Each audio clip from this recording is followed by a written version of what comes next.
welcome back mga kabarangay. Dito po sa ating Barangay New Zealand podcast na napapanood po sa PHD channel, ang Philippine Diversity Channel. Ako po inyong kaibigan sa impapoy ng inyong Kuya Rene. Bumabati po sa inyo ng magandang gabi mula po dito sa Aotearoa, New Zealand.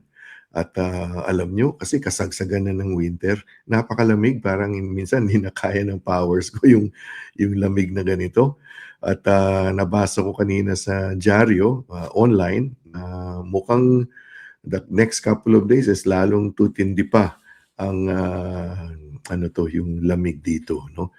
Pero mainit na usapan muna ang gagawin natin. Siyempre, yung pampapawis na sinasabi ng mga Pinoy, pampainit, basketball. No? Naglalaro ng basketball.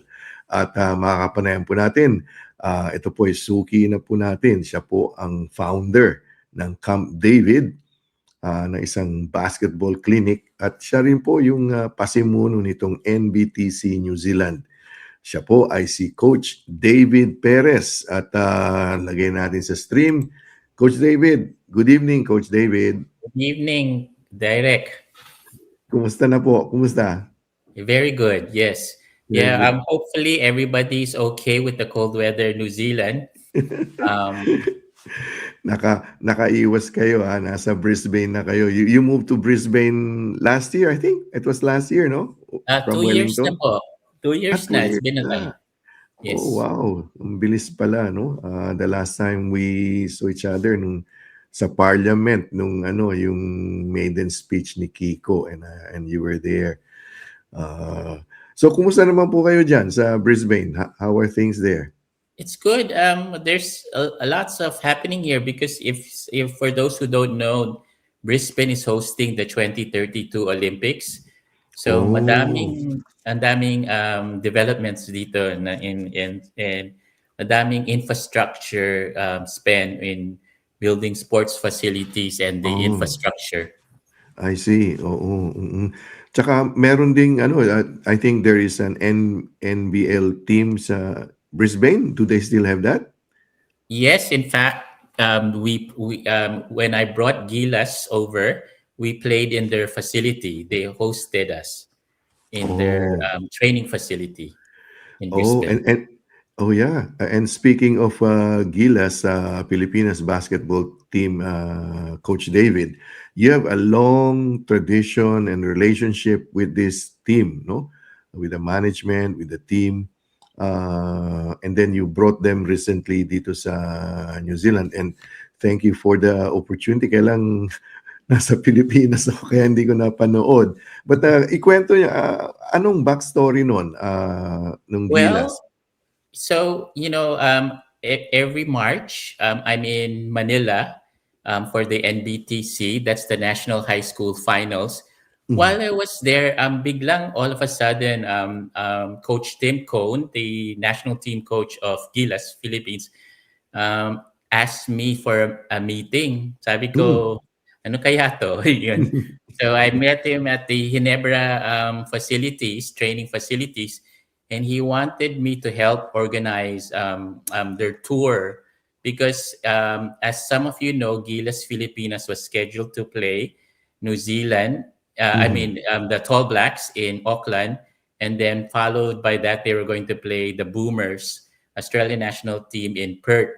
So he wanted me to organize some preparation games. And so from there, from April, when I left Manila, nagplano na kami on how to best prepare the team. So the plan was, so I'm living now in Brisbane, was to hold camp in Brisbane. The reason being is, if you know that when you fly from Manila to New Zealand, dadaan ka talaga sa Australia. Correct. Yes. So we broke up the trip para mag-stop over muna sila. And aside from that, kasi winter kayo, di ba? We wanted them to slowly acclimatize to the weather. Correct. Kasi kung galing silang Philippines na summer, tapos biglang pasok sila sa winter ng Auckland, it would be too cold. So essentially what we did is we played na in the our facility was in the NBL Brisbane Bullets facility in Brisbane, and for 4 days nag-training kami doon. And then followed by that, I organized two tune-up games. One first in Palmerston North, Mhm. and then the second game was in Franklin Bulls. So Mhm. that helped them prepare. And then followed by that, we played the Tall Blacks in Spark Arena. And Mhm. that game, no, it was Mhm. talagang exciting yun kasi it went Yeah. to double overtime, Mm. and it was voted by FIBA, the whole world, as the best game, the best FIBA game for the year. It's like the FIBA game of Wow. the year because of the um, how exciting it was. Pero Mhm. I'll make some kwento, and this is actually Yes, exclusive to oo. you. You can Inside it's scoop. exciting kasi I was with the boys, no, the Mhm. Philippine national team throughout for over around 10 days in preparation. So the Brisbane camp was really good. The team flew from Brisbane to Wellington. That was their scheduled Mhm. uh, arrival. At that time, may bagyo sa Wellington. No? Oh, okay. So that the plane could made three attempts to land in Mhm. Wellington, and they were not able to land in Wellington. So na Mm. divert sila to Auckland. And then when they were in Auckland, because of immigration custom rules, Mm. they were not allowed to depart. So nasa tarmac sila for around 5 hours. So Wow. biro mo, no, Mm. they left their hotel in Brisbane around 5:30 in the morning. Mm. Um, we were able to get an exception from the government of New Zealand para maka-disembark sila sa Auckland. Mm. Um, but they finally got into a hotel in Auckland at 10 p.m. at night after leaving Wow. after leaving At uh, 5:30 in the morning. 5:30 morning in Brisbane, no. But the good thing is eventually tumuloy naman sila sa Palmerston North the next day to Mhm. play for a game that we thought was going to be canceled. Mm. Pero the game was played, and it broke the record in Palmerston North for the biggest crowd in Palmerston North. Wow. Yeah. Wow. And so that was a good game. Um, so yeah, it was these boys, Mhm. Philippine national team. They're really good boys, and one of the big developments of this in this stint was yung Mhm. mga young players natin, they really showed up. So when I say the Mhm. young players, Carl Tomayo, for example, was a Mhm. very good scorer. Mhm. Kevin Cumbao was also played very well. Mhm. Yung late addition si Juan Gomez Diano, Mhm. Juan GDL, he was a top scorer against the Tall Blacks. And then yung Hmm. revelation ni Mike Phillips. Yes, Yan. oo, si Mike, Yes, oo. si Napanood ko Mike yun. Phillips, yeah. So he played very well. So it changed yung projection or yung pipeline ng Philippines na they have a bright future. Kasi before, they were Mhm. really kind of relying on yung mga older players. Mm. But those older players are starting to lumalabas na yung age nila. And in fact, Yes. yung naturalized player nila si Justin Brownlee Mm. is showing some age, and he only scored 5 points, and then against the Tall Blacks. Hmm. So it's good development for the Mhm. so Tim Cohn was really happy with the whole how we organized the whole Mm. camp and all the preparation leading up to Mhm. the games. Hmm. And as a result of that, kasi madaming coaches involved in the Philippine team, Yes. they all want now to um, me to organize more more Well, that's more good push news. camps and tune up games for their respective teams. Oh, good news. That's good news for us here in New Yes, Zealand. yes, yes. Coach David, well, yung ano, yung sabi niyo nga, yung 5 hours sila lang yun. Yung ibang mga pasahero kasi New Zealanders, bumaba na. Sila lang yung No, naiwan. no, hindi everyone. So it was headline news. I mean news in New Zealand actually kasi Mhm. when they were stuck there, kasi madaming mga pamilya, mga bata, mga babies pa na, they started texting, messaging and communicating with the outside. So the Mhm. media in New Zealand got caught of it. Tapos I can share with you an article Mhm. na naging news in New Zealand kasi of Hmm. the situation. Mm. So all of them were stuck. Di ko lang alam eksakto yung rules why they were not allowed to Mhm. disembark in Auckland. Mm. But normally, kasi it's protocol that if your entry point destination is a certain point, hindi mo lang basta pwede ilipat na Oo. to Kasi just Wellington talaga, that's right, Wellington oo. was, Mm. yeah, Hmm. yun. Pero anyway coach, naalala ko tuloy yung 'wag na nating banggitin kung ano yung bansa 'no, yung parang gano'n din, Gilas din, hindi nakarating dahil wala yung bus, yung naplatan, yung mga gano'n. Hindi naman ginawa ng New Zealand yun na ano, it was force of nature No, ano. in fact, because I flew a different plane, Okay. but my plane was just behind them. Ang plane ko was Air New Zealand. Ang Mm. plane nila was Qantas, which is the flag bearer of the Australian Australia, Airlines. okay. Yung plane ko kasi veteran na yung pilots, no, Mhm. was able to land in Wellington. Ah, Yung Australian Airline, hindi yung Qantas, hindi makaland. hindi maka-land, So oo. sabi yung kuwentuhan niya is kasi marunong yung mga Kiwi. Hindi, I mean, siguro there's truth to that 'no, kasi windy naman talaga yung Wellington. So, nakakaano, yung sanay na sila 'no. So, eto coach, update niyo kami 'pag ano, yung mga gilas na ano, yung mga o kung ano man yung Yes, training dito. Kasi I'm sure yung sinabi niyo yung sa Palmerston North 'no, at saka I'm sure sa Pukekohe, yung mga Franklin it Bulls was din. big.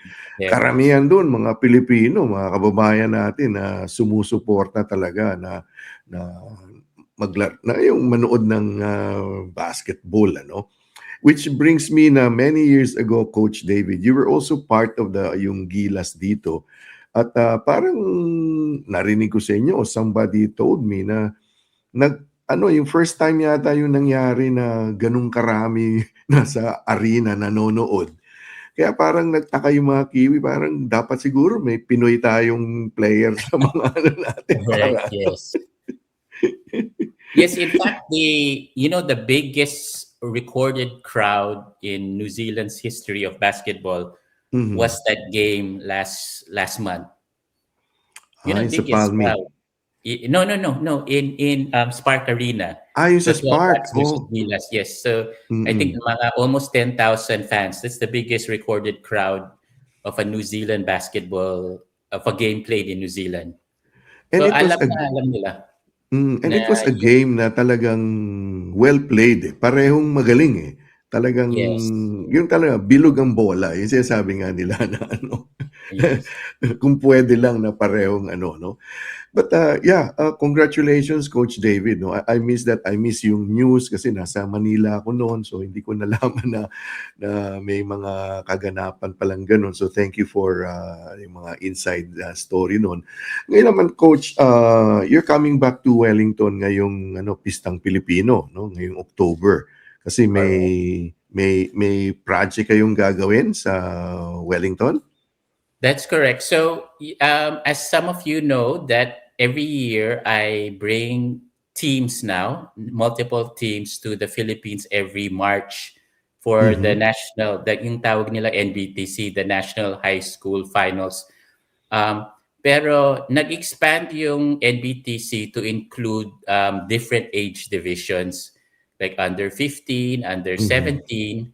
So these are other teams. So what I thought was uh, to hold parang qualifiers Mhm. for the different clubs in the in New Zealand, ng Filipino clubs, like clubs from Auckland, clubs from Christchurch, clubs Mhm. from Wellington, from all over, Mm. to vie to compete to in Pistang Pilipina, and the top two finalists for the under 15 and under 17 will earn a ticket to go to the Philippines. Hmm. Mm. Mhm. To go to the Philippines in March, Mhm. and then I can oversee, because medyo it's my experience and my I guess my expertise to organize tours, just like I did for Gilas. So we Mm. can organize again a tour and the teams uh, um, arrangements, because we already have arrangement with hotels and so on in March. So yung Pistang Pilipino will serve as a way for people, for players all around New Zealand and clubs Mhm. all around the around New Zealand to play in what they call Manila Live for the different Mm. divisions, under 15 and under 17. I will Oh, also wow. use I will also use the tournament, yung Pistang Filipino basketball tournament, to identify players for Correct. my team. So Mhm. in the National High School Finals, yung NBTC, doon ako nagpipili ng players. So yeah, so all of you, I'm hoping that everyone, all the ballers Mhm. in New Zealand from 15 years old. So 15 years old is 2011, yeah, all the way to those born in 2007. Um, Mhm. so that's 15 to 19 years old, approximate. Um, yeah, come to join being Pistang Filipino, and so we can identify you, Mhm. and also the clubs. I encourage you to join the tournament, so that you can have the opportunity to play in the Philippines, Okay. in the National High School Finals. Aside from That's that, good. Mhm.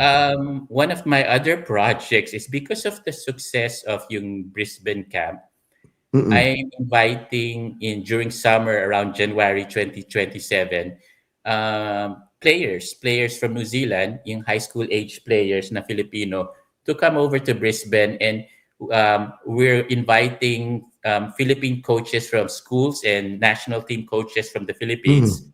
like the youth team coach, to Brisbane, so that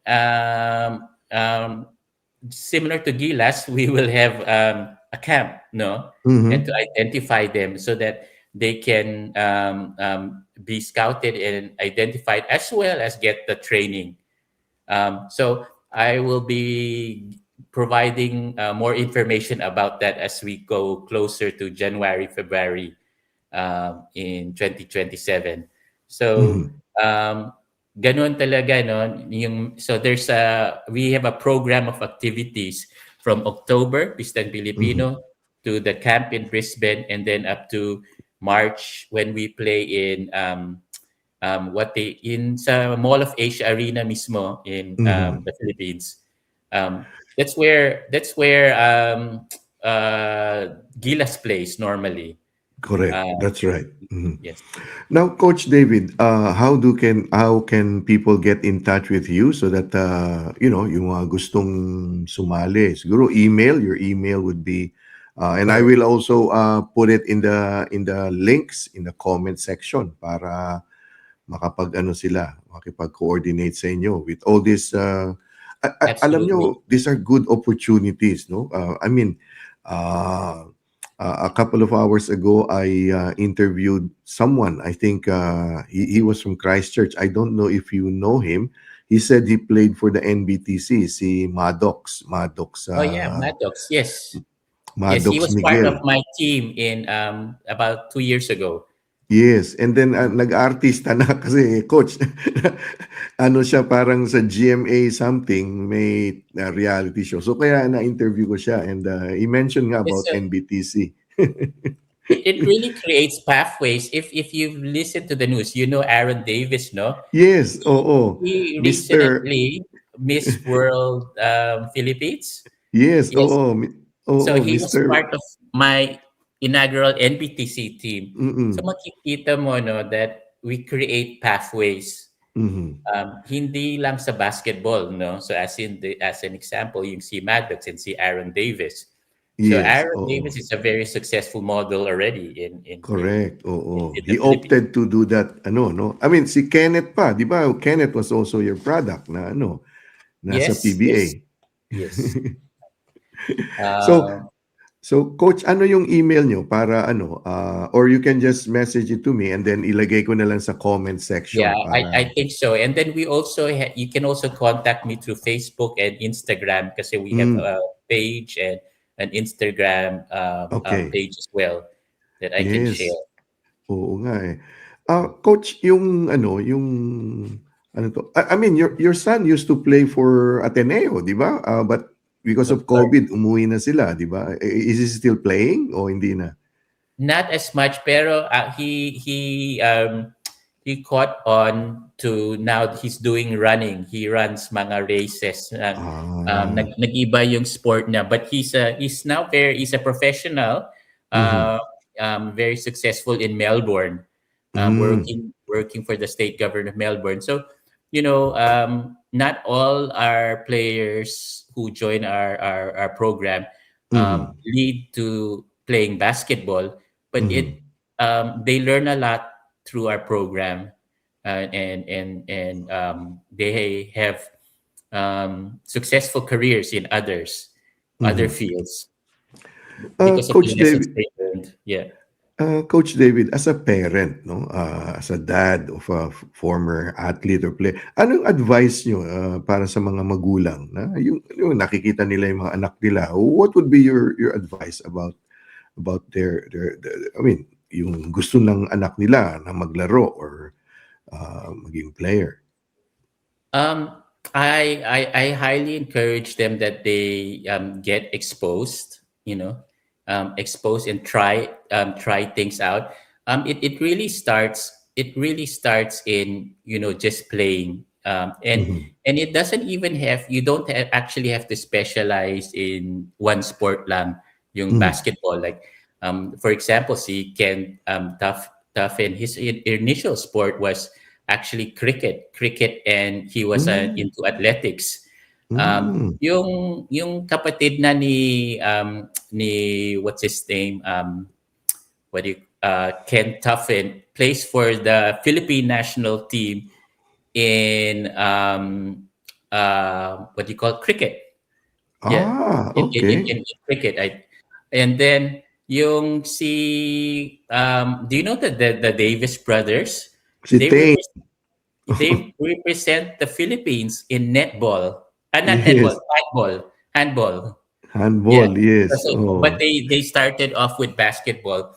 So Mhm, my point really here is let them enjoy the sport, and they will naturally, if they want to pursue basketball, which mhm, you get to learn a lot through team sports and the discipline of having to train regularly, mhm, and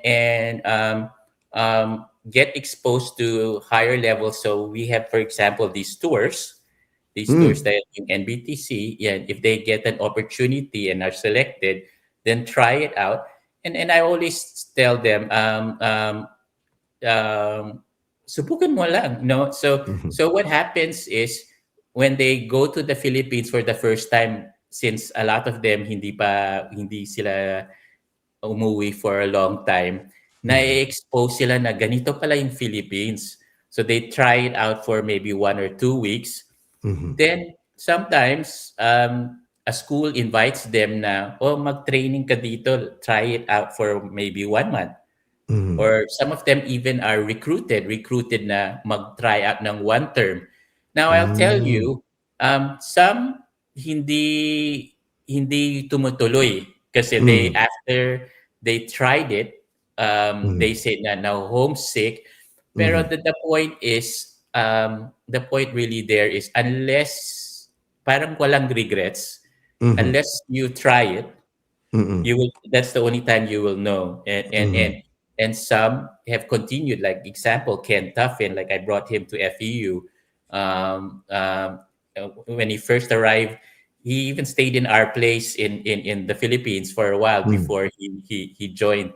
Um, he pursued it for 4 or 5 years, I think, in FEU, and Mhm. then now he's a Mm. professional in the PBA. And so you have all these stories, but it's if it's something you want to do, go ahead, pursue it. Mhm. Uh, um, and I've never had any boy regret because Mhm. for even for those who umuwi eventually, bumalik sa New Mhm. Zealand, at least pwede nila sabihin na they tried, sinubukan Mhm. nila. Correct. Yung Mhm. ganun. And I think us as parents, we just want to support them, Mhm. and to find, wherever they lead to, Mhm. wherever it leads to. So a lot of these parents have become very close friends of mine kasi yung mga anak nila nag-journey na Mhm. some have taken different paths, like for example the Mhm. Davis brothers, and like yung mga parents nila Ken Tuffin. Mhm. So yeah, to each, it's really a journey, and we just want to support them, and we provide opportunities. Um, Coach, one thing I know about your tours, kasi hindi lang basketball eh. You also immerse them in the culture, di ba? Yung parang, kasi as you said, yung iba matagal nang wala sa Pilipinas o hindi naman lumaki sa Pilipinas. So, ginagawa niyo yun, di ba? You bring them to a community, yung mga ganon. Correct. So in one of our tours, we brought them to the province, to Lukban, Quezon. So hindi, because most people ang idea nila ng the Philippines is mga puro mall, pero yung puro mall lang, no? Pero there's a lot more to that Correct. than yun yung nakikita mo lang regularly. Yes. Mhm. Coach, is there in the pipeline for women's, yung mga kababaihan na basketball? There is, and in fact, so the head of NBTC, si Eric Altamirano, Mhm. he recently has been assigned as the head coach of UP, University of the Philippines women's team, Oh, okay. and his son Anton Altamirano is actually the head coach of 3-on-3 basketball for women. And Oh, I tell you this, no, the best chance of the Philippines to qualify for the Olympics is in 3-on-3 women's basketball. talaga? Oh, bakit? Yes. Bakit, coach? Bakit doon? Um, in all our, kasi may rankings of teams, no? Mm. Yung 3-on-3 women's basketball is the highest ranked among all the Oh, Philippine teams. I think they're wow. top 20 now. Wow. Top More than 20 the now. men's, more than Gilas, ha? Oo. More than Wow. Gilas. In fact, yung 5-on-5 basketball, yung women's Mm. is ranked higher now than the Gilas men. So Talaga? so what Oo, I'm wow. saying is really there's opportunities for women, Mhm. girls, Mm. and NBTC in Manila, or no, Manila Live yung during March has now, for girls. I Mm. think under 16 and under 19 sila. So Oh. yeah, definitely we can connect them to a team, Mhm. if they're interested. And in fact, nagre-recruit yung mga team schools in the Philippines for, Mm. and meron tayong prospects from New Zealand that are Oh, good. meron? Oh, Yes, meron. good. Oh, wow, that's good. Ano sa university, sa college siya maglalaro?